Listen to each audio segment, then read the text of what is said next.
বিসমিল্লাহির রহমানির রহিম।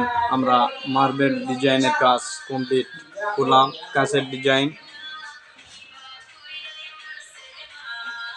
মার্বেল টাইলসের ডিজাইন,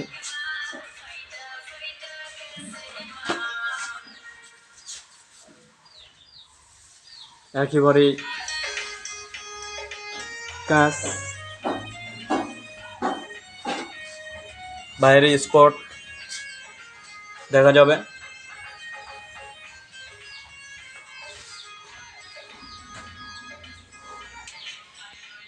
আসসালামু আলাইকুম। আমরা মার্বেল ডিজাইনের কাজ কমপ্লিট করলাম। আমাদের কাজের সম্পূর্ণ শেষ পর্যায়ে আজকে পঞ্চম অধিবেশন। নতুন নতুন কাজ দেখতে চাইলে, জানতে চাইলে আমাদের আইডিতে ফলো করবেন। বন্ধু pending, Mohammad Anisar Rahman Sujon, Amtali bus stand, Shibganj, Bogura.